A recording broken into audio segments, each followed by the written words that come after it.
आप सल्लल्लाहु अलैहि वसल्लम की वफात से पहले उन्होंने सहाबा को बहुत सारे बातों का पहले से बता दिया था कि उनके जाने के बाद दुनिया में क्या क्या होने वाला है।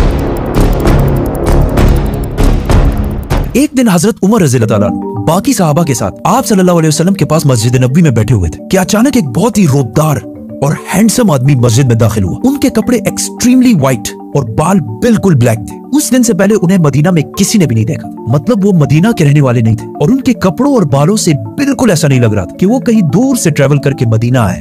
मस्जिद में बैठे सारे सहाबा इस शख्स को गौर से देख रहे थे। वो आदमी सीधा मस्जिद नबवी के अंदर आया और आके रसूलुल्लाह सल्लल्लाहु अलैहि वसल्लम के बिल्कुल सामने बैठ गया और कहा, ए मोहम्मद, मुझे इस्लाम के बारे में बताएं। इस आदमी के जाने के बाद आप सल्लल्लाहु अलैहि वसल्लम ने सहाबा से पूछा कि क्या तुमने इस शख्स को पहचाना? ये जिब्रील अलैहिस्सलाम थे और तुम्हें तुम्हारा दीन सिखाने के लिए आए थे। आप सल्लल्लाहु अलैहि वसल्लम ने जिब्रील को इस्लाम के बारे में बताया कि अल्लाह के सिवा किसी को खुदा ना मानना, मोहम्मद को अल्लाह का रसूल मानना, नमाज, रोजा, ज़कात और हज अदा करना। जिस पर जिब्रील अलैहिस्सलाम ने कहा कि आपने बिल्कुल सच फरमाया। फिर जिब्रील अलैहिस्सलाम ने आप सल्लल्लाहु अलैहि वसल्लम से ईमान के बारे में पूछा। आप सल्लल्लाहु अलैहि वसल्लम ने फरमाया कि अल्लाह को मानना, उसके एंजल्स, फरिश्तों को मानना, उसकी किताबों को मानना, उसके पैगंबरों को मानना, आखिरत को मानना और तकदीर को मानना। जिस पर जिब्रील अलैहिस्सलाम ने फिर कहा कि आपने बिल्कुल सच फरमाया। जिब्रील अलैहिस्सलाम ने आप सल्लल्लाहु अलैहि वसल्लम से एहसान के बारे में भी पूछा और फिर जिब्रील अलैहिस्सलाम ने आप सल्लल्लाहु अलैहि वसल्लम से पूछा कि क़यामत, द डे ऑफ जजमेंट, कब आएगी? जिस पर आप सल्लल्लाहु अलैहि वसल्लम ने कहा कि जितना आपको पता है सिर्फ उतना ही मुझे पता है, मतलब क़यामत के दिन का अल्लाह के सिवा किसी को भी नहीं पता। जिब्रील अलैहिस्सलाम ने यह सुनने के बाद फरमाया कि मुझे उस दिन के बारे में कुछ निशानियां बताएं। अब तक इस डिस्कशन में जितनी भी बातें हुई उन सबको आप सल्लल्लाहु अलैहि वसल्लम पहले भी एक्सप्लेन कर चुके, क्योंकि ये वाकया आप सल्लल्लाहु अलैहि वसल्लम की वफात से कुछ ही अरसे पहले हुआ था, जब ऑलमोस्ट सारा कुरान नाजिल हो चुका था। लेकिन इसके बाद जो आप सल्लल्लाहु अलैहि वसल्लम ने क़यामत की निशानियां बताई, वो इससे पहले किसी को भी पता नहीं थी। और इन निशानियों का ताल्लुक सहाबा से ज्यादा हमसे है, क्योंकि जो निशानियां आप सल्लल्लाहु अलैहि वसल्लम ने बताई वो सहाबा ने अपनी जिंदगी में पूरे होते नहीं देखी, बल्कि वो निशानियां आज हम देख रहे हैं। Which means जिब्रील अलैहिस्सलाम सिर्फ सहाबा को नहीं बल्कि आज के मुसलमानों को भी क़यामत की बहुत इंपॉर्टेंट निशानियां सिखाना चाहते थे। आप सल्लल्लाहु अलैहि वसल्लम ने जिब्रील अलैहिस्सलाम को जवाब दिया कि जब एक लौंडी अपने मालकन को जन्म देगी, जिसको बहुत सारे स्कॉलर्स समझते हैं कि जब औलाद अपने वालिदैन को गुलाम समझेगी, और जब ये नंगे पैर गरीब शेफर्ड्स, चरवाहे एक दूसरे से लंबी बिल्डिंग्स बनाने में कंपटीशन, मुकाबला करेंगे। जिब्रील अलैहिस्सलाम ने फिर कहा कि आपने बिल्कुल सच फरमाया और उठकर वहां से चले गए। आप सल्लल्लाहु अलैहि वसल्लम ने सहाबा को भेजा कि कोई जाकर इस आदमी को ढूंढे, लेकिन उस दिन के बाद ये आदमी किसी को भी नहीं दिखा। Now, आप सल्लल्लाहु अलैहि वसल्लम ने नंगे पैर गरीब चरवाहों का जिक्र किया, जिन्हें उस जमाने में अरब बेडुइन्स, बद्दू कहा करते थे, जो अरब के बाकी कबीलों से हमेशा दूर रहते और कभी भी एक जगह पर नहीं रहते, बल्कि अपने जानवरों के साथ हमेशा ट्रेवल करते रहते थे, मतलब एक खानाबदोश नॉर्मैडिक जिंदगी गुजारते थे। ये इसलिए बहुत अजीब बात क्योंकि बद्दू पूरे अरब में सबसे गरीब कबीलों में से होते हैं। सिर्फ उस जमाने में नहीं बल्कि इस हदीस के 1000 साल बाद भी ये बेडुइन्स अरब के सबसे लोअर क्लास होते हैं। इसलिए सहाबा हैरान थे कि हमारी सोसाइटी के सबसे गरीब क्लास कैसे आपस में लंबी बिल्डिंग्स बनाने में मुकाबला करेंगे। आप सल्लल्लाहु अलैहि वसल्लम के बाद खिलाफत राशिदा हर तरफ फैलने के बाद दुनिया की सबसे बड़ी सुपर पावर बन गई। सिर्फ मुसलमानों में नहीं बल्कि ये उस वक्त तक इंसानों की तारीख की सबसे बड़ी एम्पायर थी, जो अलेक्जेंडर द ग्रेट और रोमन एम्पायर के जूलियस सीजर के एम्पायर से भी बहुत बड़ी थी।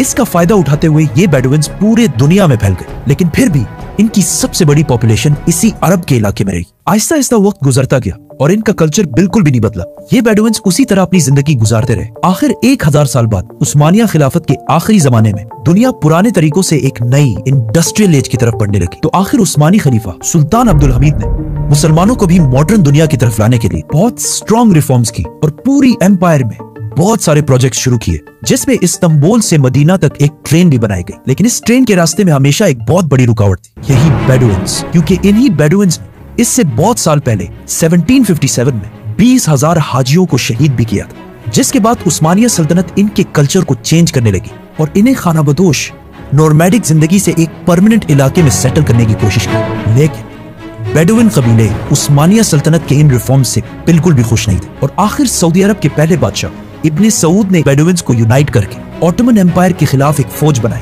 और फिर ब्रिटिश की मदद से इस पूरे इलाके को फतह कर लिया, जिसे आज हम सऊदी अरेबिया कहते हैं। और कुछ सालों बाद इन इलाकों से ऑयल, तेल डिस्कवर होने के बाद यही बेडुइन्स, जिनकी इससे पहले कोई औकात नहीं थी, अब दुनिया के सबसे रिच लोगों में से बने और इनमें से बहुत सारे मिलियनियर्स और बिलियनियर्स भी सामने आए। लेकिन तेल डिस्कवर होने के बाद इन सारों को पता चला कि ये ऑयल हमेशा के लिए नहीं रहने, बल्कि एक दिन बहुत जल्द खत्म होने वाली है, जिसके साथ इनकी सारी लग्जरीज भी खत्म हो जाएंगी। तो सबसे पहले दुबई के बादशाह शेख मोहम्मद बिन राशिद, जो एक बेडुइन बद्दू कबीले से हैं, जिन्होंने एक बार खलीज टाइम के इंटरव्यू में खुद ये कहा है कि उन्हें बेडुइन कबीले से होने पर फख्र है। उन्होंने दुबई को ऑयल से निकालकर टूरिज्म और बिजनेस की तरफ लाया और बहुत तेजी से कुछ ही सालों में दुबई दुनिया की बेस्ट सिटीज में से बन गई। और फिर कुछ सालों बाद दुनिया की सबसे लंबी बिल्डिंग बुर्ज उल खलीफा भी दुबई में बनाई गई। ये अब तक इंसानों की बनाई हुई सबसे बड़ी बिल्डिंग थी। इससे पहले एक जमाने में, आज से 4500 साल पहले, इजिप्ट में फिरौनों के बनाए हुए पिरामिड्स, स्पेसिफिकली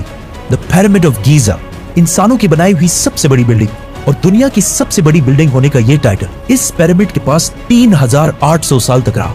मतलब फिरौन के बाद 3800 साल तक कोई भी फिरौन से लंबी बिल्डिंग नहीं बना सका। लेकिन 3800 साल बाद यूरोप के एक चर्च ने पिरामिड्स का ये रिकॉर्ड तोड़ दिया, जिसके बाद पेरिस के आईफिल टावर और 9/11 में तबाह होने वाले वर्ल्ड ट्रेड सेंटर भी दुनिया की सबसे बड़ी बिल्डिंग्स रह चुकी है। इसके बारे में फिर हम बात करेंगे, तो सब्सक्राइब। दुबई के इस अजीम कामयाबी को देखकर सऊदी ने भी इसे कॉपी करना शुरू किया और मक्का में काबा के बिल्कुल सामने दुनिया की चौथी सबसे बड़ी बिल्डिंग बनाई और कुछ ही साल बाद दुनिया की सबसे बड़ी बिल्डिंग का ऐलान कर दिया, किंगडम टावर या जद्दा टावर, जो दुबई के बुर्ज खलीफा से भी बड़ी होगी और इस तरह सऊदी यूएई से आगे निकल जाएगा। इस सारे प्रोजेक्ट को हेड करने वाले का नाम अल वलीद बिन दलाल है, जो कुछ साल पहले दुनिया के सबसे अमीर अरब, जिनके कबीले का ताल्लुक अगेन एक बेडुइन कबीले से, जिसके बाद दुबई ने सऊदी से दोबारा आगे निकलने के लिए दुबई में एक नई दुनिया की सबसे बड़ी बिल्डिंग बनाने का ऐलान किया, जो इन दोनों बुर्ज खलीफा और जद्दा टावर से भी बड़ी होगी। और आजकल हर कुछ अरसे बाद बहुत तेजी से अरब में ऐसी लंबी बिल्डिंग्स के प्रोजेक्ट्स का ऐलान हो रहा है। इवन अरब कंट्रीज एक दूसरे को ये तक नहीं बता रही कि उनके अगले प्रोजेक्ट की हाइट क्या होगी, क्योंकि फिर बाकी अरब कंट्रीज उनसे आगे निकलने के लिए उससे भी बड़ी बिल्डिंग का ऐलान कर देंगे। और इस तरह लंबी बिल्डिंग्स बनाने का एक बहुत सख्त कंपटीशन इन सारे अरब ममालिक में स्टार्ट हो चुका है, जिनमें ऑलमोस्ट सारे प्रोजेक्ट्स के पीछे ऐसे लोग हैं जिनका कोई ना कोई ताल्लुक उन्हीं बेडुइन कबीलों से। और आज ये जो कुछ भी हो रहा है, इस सब का रसूलुल्लाह सल्लल्लाहु अलैहि वसल्लम ने आज से 1400 साल पहले ही जिब्रील अलैहिस्सलाम और सहाबा को बता दिया था कि एक दिन ये बेडुइन्स, जो आज नंगे पैर और बहुत ही गरीब शेपर्ड्स, चरवाहे हैं, वो एक दूसरे से लंबी बिल्डिंग्स बनाने में मुकाबला करें। और ये कयामत की इतनी इंपॉर्टेंट निशानी है कि जिब्रील अलैहिस्सलाम खुद मुसलमानों को ये सिखाने आए थे। और आज रसूलुल्लाह सल्लल्लाहु अलैहि वसल्लम की बताई हुई इस निशानी को हम अपने आंखों के सामने पूरा होते देख रहे हैं। सब्सक्राइब।